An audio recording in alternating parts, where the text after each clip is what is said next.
Hey credit warriors, welcome to the show. I'm Ben Hedges, aka the Credit Shifu, and I have been playing the credit card game since 2016, earning points and rewards which I have redeemed for tens of thousands of dollars worth of free travel and leveraging my credit score for business opportunities, like this Airbnb cabin that I'm building in New York's Catskills Mountains, which I expect to bring in over $10,000 a month for me once it's rented. But it all starts with building your credit, and the main tool we use for that is the credit card. So in this video, I want to give you 10 credit card hacks that you need to know. Now, we're not going to talk about hacks that don't work, like, for example, the 15/3 hack, which is all the rage right now on TikTok. 15 days before your due date, you're going to make half of your minimum payment. 3 days before your due date, you're going to pay the other half. Now you're making 2 payments instead of 1, which looks better on your credit report. False. It only shows 1 payment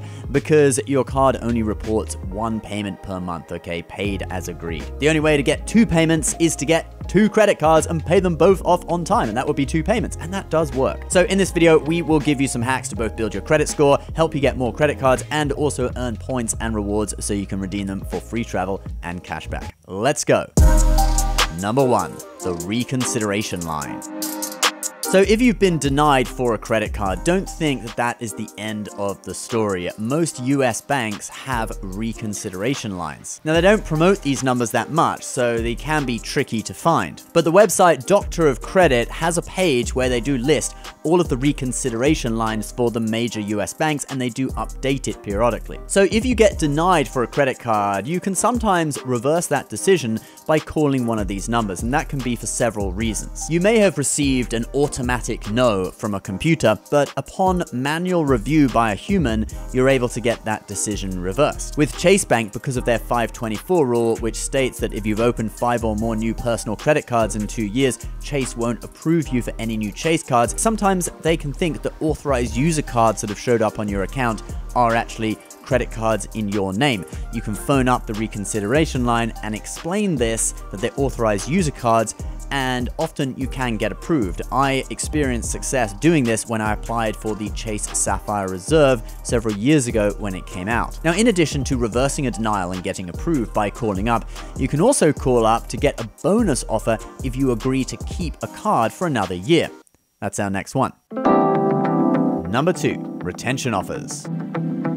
Retention offers are when you phone up your credit card company and threaten to cancel, and they offer you something to sweeten the deal and keep you as a customer for another year. Now, we normally only see this on cards that have an annual fee, but some of the deals can be quite good. Either they'll offer you a sort of mini sign-up bonus where you have a spending requirement, you have to spend a certain amount of money in a certain period of time to get a certain number of points. Like this offer I got on the old Starwood Amex in 2018. So what she did, she just put me on hold for a little while she searched on their system to see if there were any retention offers, and she came back after a few minutes and said, yep, we will give you a 7,000 star point retention offer if you spend $500 in 1 month. Or the retention offer could just be a statement credit to offset the annual fee. Here's one I got for a $150 statement credit on the Chase Sapphire Reserve about a year ago. I'm thinking of maybe downgrading to the preferred. I can definitely help with that if you... Yeah, so I probably want to do it, but I just want to ask, are there any retention offers if I keep the reserve for another year? I can definitely look further into that for you, of course. Okay. Yeah, sure, that'd be great. So great news, I do show an offer of $150 if you want to take advantage of that. That would bring the annual fee effectively down to $400, and then there's a $300 travel credit, which if you use it, gives you a $100 effective annual fee. Now, how do you get a retention offer? You literally just phone up and ask. Some issuers, notably American Express, do have retention departments that you can call directly. The website Upgraded Points has an article where they give you the numbers you need for each issuer. If the issuer doesn't have a special direct number, then it's just the number on the back of the card. When you call them, you can just politely say that you're thinking of canceling unless maybe there's some retention offer that you could be offered if you keep the card for another year. It's important to only phone around the time of your card member anniversary. I normally call just before the annual fee posts. Now, in the past, you could do it like every 90 days, at the end of the year, plus on the card member year, etc. But eventually the banks got wise to this and decreased the amount of retention offers they were offering and kind of limited it to more around when your card is about to renew. So these days, I'd only recommend calling around your card's anniversary, either when the annual fee is about to post or has just posted. You can get your annual fee back refunded to you normally if you do actually cancel. All right, let's move on. Number 3, Multicard Systems. Now, you may have heard of the Chase trifecta. That is a buzzword that has been around in the US credit card market for several years. Now, this refers to when you get several Chase credit cards, 3 if you're doing it totally by the book, because it's a trifecta, you get it, and you use some of the cards with high earnings rates to earn points, and then you transfer those points to another of the cards where the points will take on more value when you redeem them for travel, or that card has transfer partners where you can transfer them out and book with airlines, etc. In the Chase system, for example, you could use the Freedom Flex to earn 5 points per dollar on rotating quarterly categories, the Freedom Unlimited to earn 1.5 points per dollar on non-category spend, and then you could transfer those points over to the Chase Sapphire Reserve, where points are now worth 1.5 cents per point when you book travel through the travel portal. But other issuers have trifectas or multi-card systems too. With American Express, for example, you can earn 4 points per dollar on groceries and dining with the Amex Gold, and you can earn 5 points per dollar on flights with the Amex Platinum. And the Platinum also gives you additional benefits like lounge access, Hilton and Marriott Gold status, etc. With Citi, you could combine the Citi Double Cash, which earns 2 points per dollar on all spend, the Citi Custom Cash that earns 5 points per dollar in categories, your highest spending category each month, up to $500 worth of spend, with the Citi Premier, which earns 3 points per dollar in a load of everyday spend categories and has transfer partners where you could transfer all those points out too. So if you haven't looked into this, multi-card systems are a great way to boost point earning. And if you want to make sure you always get the maximum amount of points or cash back on every transaction, you got to check out the sponsor of today's video, Kudos. Kudos is a free shopping extension that works on Google Chrome on your computer and on Safari on your iPhone that will, after you set it up, always recommend the best card to use whenever you shop online. Like here on Booking.com, Kudos automatically appears at checkout to remind me to use the Chase Ink Preferred for 3 points per dollar on travel, and also shows me that the card offers trip delay protection. But the best thing is, Kudos now doubles your rewards on over 15,000 sites. Yes, you heard that right. So let's say if you usually earn 3 points per dollar back on sites like Booking.com, you now get 6 points per dollar. Or 4 Amex points per dollar on HelloFresh, because it codes as grocery on the Amex Gold, you get 8 points per dollar, 4 Amex points and 4 Kudos points. So Kudos is actually now such a no-brainer, and the average user saves around $750 a year. Think of all the credit Shifu wallets you could buy with that. Did I mention I sell wallets? So what are you waiting for? Use the code SHIFU to double your rewards and get Kudos for free by going to joinkudos.com/Shifu or clicking the link below. Now, speaking of pairing credit cards with other systems for extra rewards, that's the next thing I want to talk about. Number 4, pairing credit cards with cashback portals. So a great way of earning extra cashback or points, especially online, is to pair your credit cards with either browser extensions or cashback portal websites. So one example is Kudos, that's the one you've just heard about.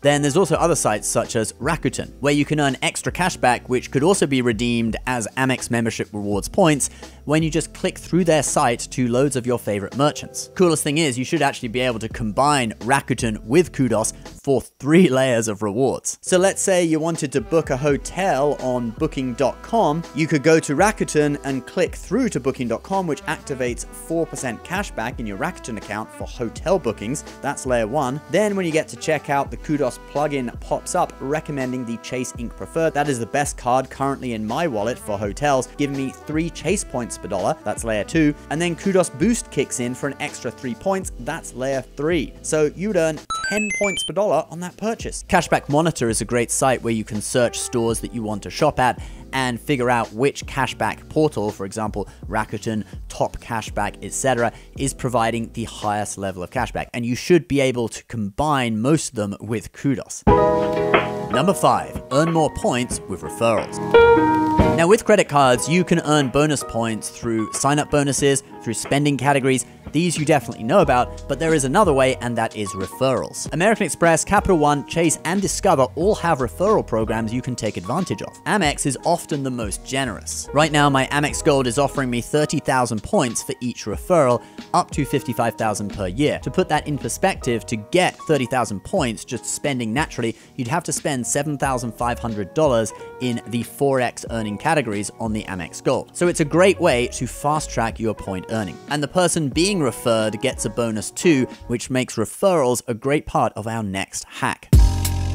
Number 6, two-player mode.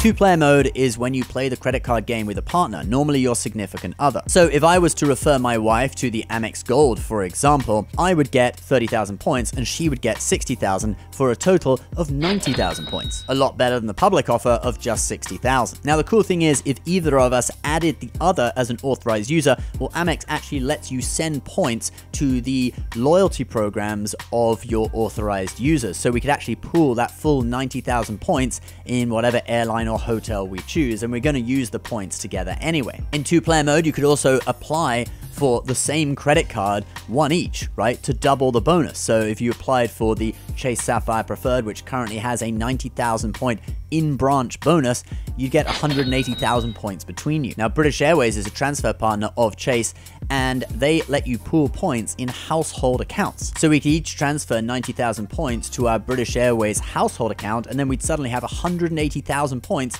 in one account that we could use to book a trip to Vegas. And by the way, if you don't know, British Airways Avios, those are the British Airways points, can be used to book American Airlines flights. In fact, they can book any airline in One World Alliance. Also, using credit cards to get the companion pass on Southwest Airlines or the companion fare on Alaska Airlines is a great way to get either free or discounted travel for you and a travel partner. I have a whole video about two-player mode on my channel. You can check it out. It looks like this. I'll also put it on the end card of this video.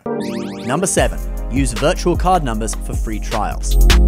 Have you ever signed up for a free trial for something, input your credit card details, only to forget after the free trial ends and then get charged for a full year of something that you decided you didn't want anyway? Well, that's where virtual card numbers come in. Some credit card issuers give you the ability to generate virtual card numbers that can either be just used for one transaction or valid for only a short period of time, and you use these for free trial so that by the time you get charged for it, if you forget to cancel, the numbers are already invalid and you will not get charged any money. So you can finally show Paramount Plus, YouTube Premium, and Apple TV who's boss.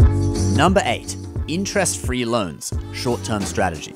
Now with credit cards, you only pay interest if you do not pay the money you owe by the due date. So let's say that you buy something right at the beginning of your billing cycle, which is typically a month, and then your statement date comes, okay, so your billing cycle closes, you then have between normally 21 to 25 days until the due date. So we're looking at about potentially 55 days free of interest since you made that purchase. Basically, it's a 55-day interest-free loan, and that could be really useful if you want to split a large purchase over 2 months. We could take it a step further with cards such as the Amex Plum, which some people call one of the most misunderstood credit cards out there. The whole function of this credit card, in fact it's a charge card, is to provide an interest-free loan facility to businesses that need short-term liquidity. With the Plum card, as long as you pay the minimum payment of 10% of your balance by the due date, you can roll over the rest of your balance to the following month's due date. Basically, from when your statement closes, you get 60 days to pay. And if you made those big purchases early in the billing cycle, so like a month before the statement close,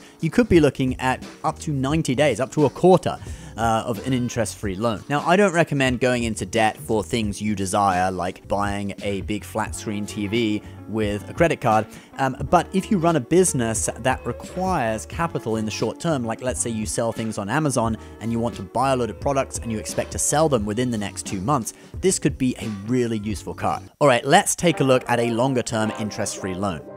Number 9, interest-free loans, long-term strategy. So if you're looking for a longer-term interest-free loan from a credit card, and again, I only recommend this if you have a solid plan to pay it back, you may want to look at some 0% APR credit card deals. Now, these are only available for new card members, so you'd have to apply for a new card to get this. But cards such as the Bank of America Bank AmeriCard, this one offers 21 months of 0% APR. Then if you run a small business and you want to invest in your business by taking on some debt, the Chase Ink Unlimited, for example, offers 0% APR for 12 months. And because that's a business card, it doesn't show up on your personal credit report, so it will not affect your credit score. Now, uses for this could be things such as getting yourself a laptop to work on and earn money. For example, let's say you want to learn Photoshop and get really good at it. You could spend, say, $3,000 on getting yourself a laptop and a few courses, and if you manage to get really proficient at it, you could end up charging up to $180 per hour for photo retouching, and you definitely have a way to pay back the loan after that. Yeah, I was blown away by that too, to think that people spend up to 50 grand a year on colleges and come out earning average wages. All right, now for our last credit card hack. Number 10, using credit cards to pay taxes. Now, I recently signed up for the American Express Business Platinum that currently has a welcome bonus of 150,000 points, which could be worth $3,000 if you use it right. Only problem is you have to spend $15,000 in 3 months to get that bonus. Yeah. Business cards typically have higher spend requirements, but I currently owe about $20,000 in taxes, so my strategy is going to be paying my taxes with this card through one of the IRS's 3 official payment processors. They all charge around a 2% fee. Now, under normal circumstances, this would wipe out any rewards that you would earn on your credit card. For example, you use the Citi Double Cash for 2% cashback. Well, the fee is approximately 2%, so that's your rewards wiped out. But if the spending counts towards a welcome bonus, things are different. So at 2%, I know the fee is slightly less than 2%, but we'll just use 2% for easy math. My fee is going to be $400 on my $20,000 purchase, right? $20,000 tax payment. Now, we deduct that from the value of the welcome bonus, which is $3,000. So $3,000 minus $400 is still $2,600 in value from that bonus. It's well worth it despite the fee. So paying taxes can be a great way to get those huge bonuses on business credit cards that require higher spend. All right, guys, that is our video for today. I hope you liked it. I'll put many of the websites and services that I mentioned in the description below. Also, don't forget to double your credit card rewards. Yes, double them with the browser extension Kudos that you can sign up for free using my link below. Just don't forget to use the code SHIFU when you sign up. Guys, please subscribe to the channel if you're new. Leave your comments below. We'll see you next time. Bye-bye.